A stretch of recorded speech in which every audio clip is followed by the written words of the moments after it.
that tastes sweet to them. When people say, no, our problem is this, our problem is that, we say, no, our problem is that God created the world, and God created man, and he put man in the garden to keep the garden, and he gave the man a command. And he held that man to perfect, perpetual obedience to that command, and he promised him life if he kept it, and death if he didn't. And he didn't keep it, he ate. And because he ate, because of that one man, sin entered the world, and death through sin. And everyone born from that man through ordinary generation inherited that man's sin nature.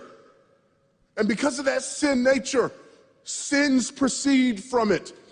And our world is broken because of that sin. And we stand guilty before a holy and righteous God. And we know that he's holy, and we know that he's righteous, and we crave justice. But the problem is that if God gives us justice, we all die. And so that God, in his goodness and in his mercy, sent forth his son, who was not born of ordinary generation, but was born of a virgin. Yes, the virgin birth matters. Why? Because if he's born of ordinary generation, he's born in sin. But because he's not born of ordinary generation, he's not born in sin. He's clean of sin. His record is clean. And he keeps his record clean. And he obeys God's law.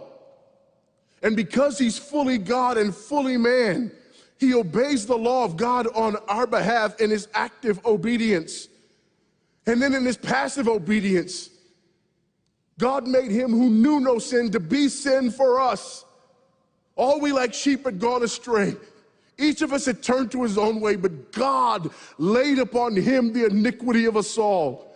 And Christ died for sin once for all, the just for the unjust. And God imputes our sinfulness to him. And he nails our sinfulness to the tree.